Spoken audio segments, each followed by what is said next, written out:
ازيكم يا احلى مشاهدين؟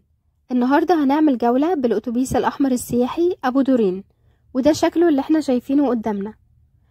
الجولة كلها هتكون على الكورنيش، وهنتفرج على المعالم المهمة اللي هنعدي عليها، وهنشوف كمان اخر تطورات توسعة الكورنيش. اهلا بيكم في قناة ايجي تورينا. لو اول مرة بتشوفوا القناة، انا مرشدة سياحية وبعمل جولات وشرح لاماكن سياحية. اعملوا اشتراك وفعلوا الجرس عشان توصلكوا كل الفيديوز اللي ممكن تكونوا بتدوروا عليها. هنبدأ من منطقة سيدي جابر. في على ايدنا اليمين دلوقتي شايفين قدامنا هنعدي على زووق. دي عبارة عن كافيهات زي فود كورت كده، وجنبيه في السيرك الإيطالي اللي هو اخد شكل الخيمة ده، وبيكون في عروض يومية.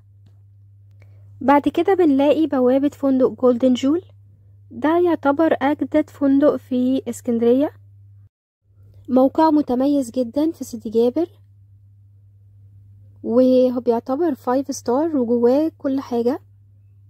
ودي البوابة بتاعته جولدن جول، مساحته كبيرة جدا. دلوقتي احنا وصلنا فوق الكوبري اللي كان معمول من كام سنة. بنقدر نشوف من فوق بانوراما للأوتيل نفسه، وعلى الكوبري ده اتضافت عدد من الكافيهات الكتيرة، حوالي 3 أو 4 كافيهات مختلفة جنب بعض. بنبدأ نشوفها دلوقتي، ده أول واحد. شايفين الكافيهات دي كلها مبنية فوق الكوبري نفسه، ووراها في فندق جول.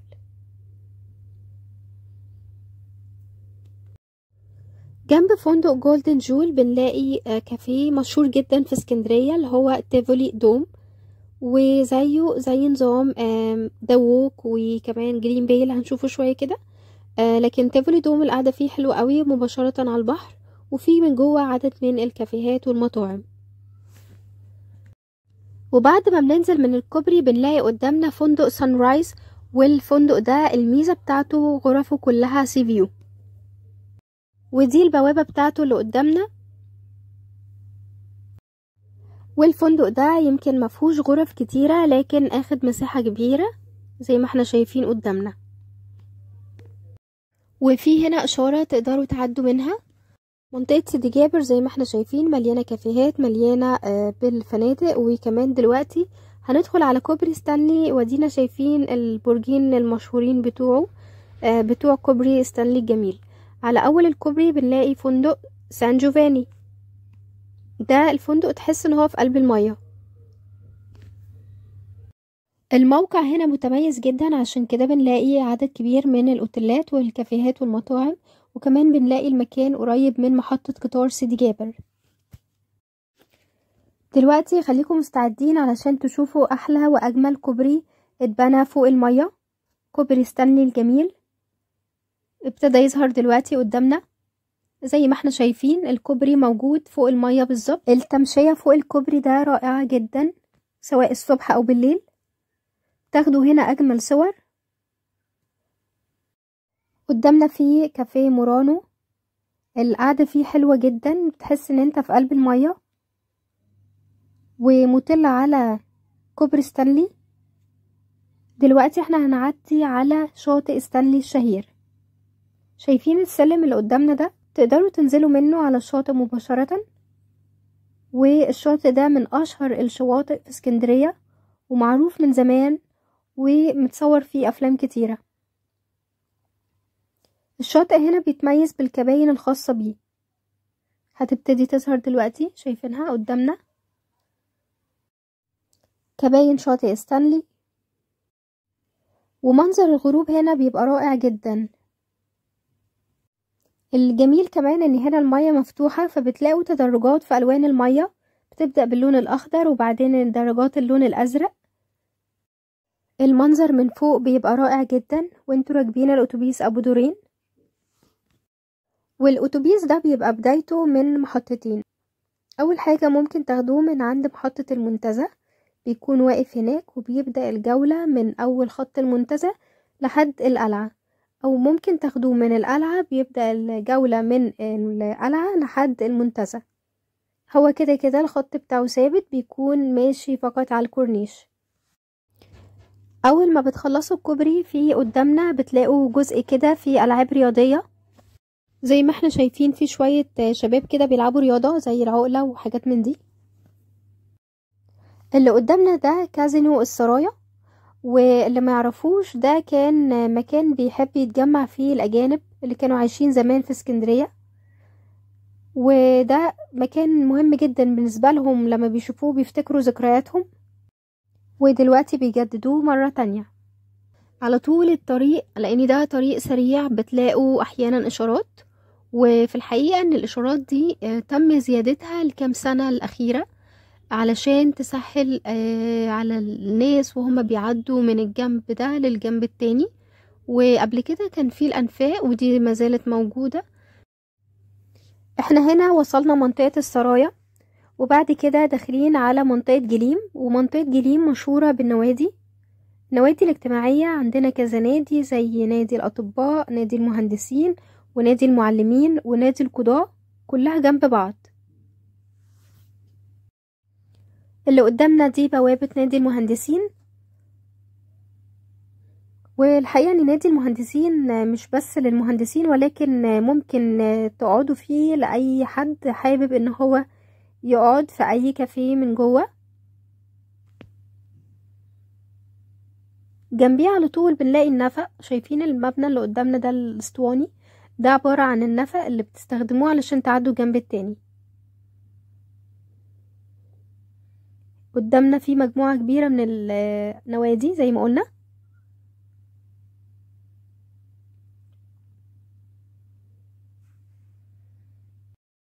هنا في شوية كافيهات برضو مشهورة، عندنا كافيه لاتينو ومطعم ابن البلد، وفي هنا جراج كبير. احنا كل ده لسه في منطقة جليم. المبنى اللي قدامنا ده فندق الفور سيزون، ولسه هنعدي عليه شوية كده، هو لسه مازال بعيد. ودلوقتي وصلنا عند بوابة شاطئ جليم العام، وجنبيها على طول في النفق تستخدموه عشان تعدوا الجنب التاني اللي قدامنا ده.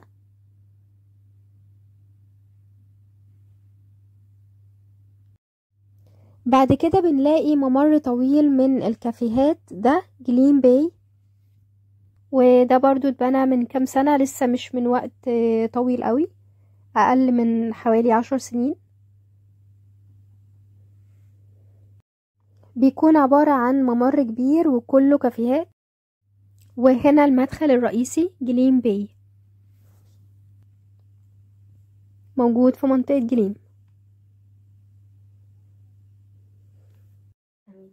وجنب جليم باي بنشوف بارك كبير للعربيات.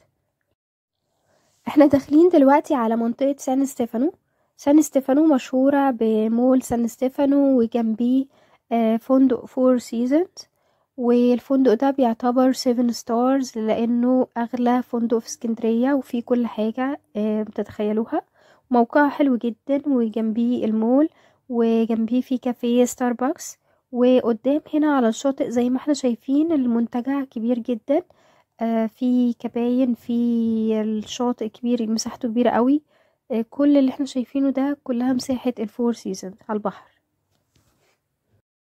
انا بس هسرع لكم الحتة دي علشان تقدروا تشوفوها، وفي نفس الوقت ما تاخدش وقت كبير من الفيديو. بعد كده في المنطقة هنا العربيات كانت بتهدي علشان تقف في إشارة بالظبط موجودة قدام بوابة الفور سيزون. الإشارة قدامنا هنا على ايدنا اليمين في مدخل الفور سيزونز، وبنلاقي جنبيه ستاربكس، وكمان بنلاقي مدخل المول، مول سان ستيفانو الشهير. والمول ده بيكون فيه محلات كتيرة للشوبينج، وفيه فود كورت، وفيه سينمات، وفيه كل حاجة، وحتى كمان ملاهي للأطفال. لو عايزين فيديو عنه اكتبولي تحت في الكومنت. مازلنا في منطقة سان ستيفانو، بنتفرج على منتجع الفور سيزون لحد ما هنوصل عند الإشارة التانية.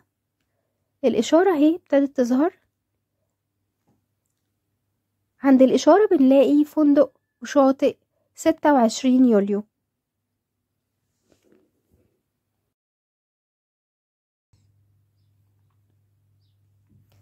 بعد كده بنلاقي فيه بارك كبير للعربيات. ودلوقتي احنا متجهين لمنطقة لوران. بنلاقي كده قعدات على البحر زي براجولات كده صغيرة، وبعد كده هنلاقي صخر كبير. المكان هنا كله لسه بيتجهز، هيعملوا فيه حاجة لكن لسه مش واضح هما بيجهزوه لإيه بالظبط. عشان كده بنلاقي فيه صخور كبيرة جدا،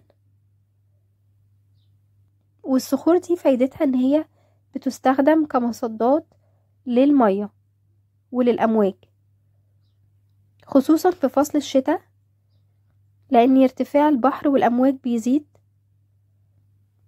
ودي بتحمي الشواطئ وبتحمي الشارع من الأمواج. بعد منطقة لوران هندخل على منطقة سيدي بشر. والمنطقة سيدي بشر أخدة مساحة كبيرة خالص، بتعتبر من أشهر الأماكن في اسكندرية، وبيتم توسعة الكورنيش في منطقة سيدي بشر. مشروع توسعة الكورنيش في منطقة سيدي بشر من أهم المشاريع اللي معمولة على الكورنيش علشان يوسعوا الطريق وتبتدي يكون في سهولة في حركة العربيات، والمشروع ده مدته حوالي 2 سنين. ولسه هنشوف قدام توسعة الكورنيش في منطقة المندرة. دلوقتي بعد منطقة سيدي بشر هندخل على منطقة ميامي. قدامنا في شاطئ ميرامار، وبسبب تآكل الصخور الشاطئ ده تآكل وبقت مساحته صغيرة قوي، وكنت عامله لكم عنه فيديو. بعد كده بنلاقي المنطقة بتاعة بير مسعود او المشهورة ببير مسعود، لكن دلوقتي تم هدمه بسبب توسعات الكورنيش، وده كان المكان الاصلي لبير مسعود. واللي عايز يشوف بير مسعود قبل الهدم تقدروا تشوفوا الفيديو هنا في القناة. انا هنا غيرت مكاني في الباص، وهنا هتكون الرؤية اوضح علشان الجزء الفاضل هو من منطقة ميامي لحد المنتزه، ده اكبر جزء هنشوف فيه توسعات الكورنيش. المشروع ده بقاله حوالي 2 سنين، والسنة دي ان شاء الله هيخلص في 2025. وتم زيادة عدد الشواطئ في منطقة ميامي. منطقة ميامي زمان كانت بتتميز بعدد كبير من الشواطئ الجميلة الرملية، ولكن كلها تأكلت بسبب نحر البحر والصخور. علشان كده هما استغلوا المشروع ده وعملوا عدد كبير من الشواطئ اللي هتتفتح قريب في الصيف الجاي ان شاء الله. وهيكون عندنا عدد كبير من شواطئ البوريفاج هنا في ميامي والعصافرة، وشواطئ تانية برضو هنشوفها قدام لما نوصل عند المندرة. كل الشواطئ دي هيتم زيادتها. وكمان المشروع ده كان أساسه هو الحفاظ على كورنيش اسكندرية. منطقة ميامي هنا تعتبر أول مزار مهم بالنسبة للمصيفين. هنا بيحبوا يأجروا في شقق كتيرة للإيجار، والإيجار هنا مختلف، ممكن إيجار يومي أو أسبوعي أو شهري. وكمان المنطقة هنا بتتميز ان هي ما بتقفلش، بتبقى شغالة على طول 24 ساعة. حتى المحلات اللي موجودة في شارع خالد بن الوليد كلها بتكون مليانة بالمصيفين. كنت عملت لكم عنه حلقة قبل كده، تقدروا تشوفوها في القناة. ودلوقتي هنعدي على كوبري السادات، وده من الحاجات الجديدة اللي اتعملت بتكلفة 350 مليون جنيه. الكوبري ده بيربط ما بين الخط الساحلي الدولي اللي كان بيجي من الطريق الدولي، وكان بيدخل على 45 عشان يطلع الكورنيش. كان بياخد وقت طويل جدا بسبب الازدحام المروري اللي كان هنا، لكن المشروع ده بصراحة خفف الحركة المرورية. وهنا كمان زي ما احنا شايفين مفيش هنا تكدس مروري نهائي بسبب كوبري السادات الجديد. والجميل ان هو بياخد نفس شكل كوبري ستانلي، فبتحس ان في ماتشنج في الكورنيش كله، هو اخد نفس الالوان ونفس التصميم. المكان هنا مشهور بشواطئ البوريفاج، وكنت عملت لكم عنها حلقة في الصيف. وان شاء الله في شهر 6 الجاي هيتم افتتاح توسعة الكورنيش، هيتم افتتاح المشروع الجديد، وهنشوف بقى شواطئ جديدة وان شاء الله هصورها لكم. فتابعوا القناة علشان تشوفوا كل الفيديوز اول باول. شايفين بقى الطريق كان هنا ضيق ازاي، وكان بيكفي فقط 2 أو 3 حارات في كل اتجاه. دلوقتي بعد التوسعة هيكفي 5 حارات في كل اتجاه، يعني في الاتجاه اللي رايح واللي جاي التوتال كله هيكون 10 حارات. وفايدة المشروع ده هو زيادة عدد الشواطئ وتطويرها بعد التآكل ونحر الصخور. هنلاقي شواطئ جديدة هترجع اسكندرية تاني بشواطئ مختلفة. وكمان الهدف من المشروع ده هو توسعة طريق الكورنيش والتقليل من الازدحام المروري، وخاصة ان المشروع ده اخد طريق الكورنيش من اول منطقة سيدي بشر من عند المحروسة لحد منطقة المنتزه، والمنطقة دي بالذات بيتمركز فيها عدد كبير من المصيفين كل سنة. من العصافرة للمنظرة هتبتدي تظهر الشواطئ عندنا، في شاطئ البوريفاج على ايدنا الشمال، وفي كمان ألعاب للأطفال. شايفين الصورة اللي قدامنا دي بداية المشروع لما كانوا لسه بياخدوا من مية البحر ويردموها، وبعد كده كانوا بيحطوا طبقة من الرملة والأسفلت علشان يوسعوا بيه طريق الكورنيش. دي صورة من بداية المشروع. وكون ان المشروع ده ياخد 2 فقط فده انجاز كبير. عندنا برضو شواطئ جديدة هتتفتح قريب، خليكم متابعين القناة علشان تعرفوا كل الجديد. ومن قريب شفنا برضو افتتاح شارع النبي دانيال من اهم الشوارع القديمة، وازاي الشارع اختلف تماما وبقى شكله حضاري جدا. اللي ما شافش الفيديو ده لازم يشوفه. وبالإضافة لأهم وأضخم مشروع بيتعمل حاليا في اسكندرية هو مشروع مترو اسكندرية، ده غير طبعا المشاريع التانية اللي بتتعمل في الأماكن الأثرية وتطويرها. عندنا هنا في نهاية الفيديو هنلاقي سور المنتزه، وده تكون كده نهاية الفيديو. زي ما قلت لكم في أوله ان احنا هناخد طريق الكورنيش من منطقة سيدي جابر لحد المنتزه، وشوفنا فيها كل المعالم الموجودة على الكورنيش، واخدنا جولة جميلة، والجو النهاردة كان حلو جدا. والجولة دي اتمنى تكونوا اتبسطتوا بيها. الجولة بتاعتنا هتنتهي عند المنتزه، تقدروا تشوفوا الفيديو بتاعها هنا في القناة بعد التطوير بقت عاملة ازاي. والجولة خلصت لكن جولاتنا لسه ما خلصتش، وانتظروا ان شاء الله حلقات حلوة كتيرة في اماكن سياحية حلوة في مصر. شكرا لمتابعتكم.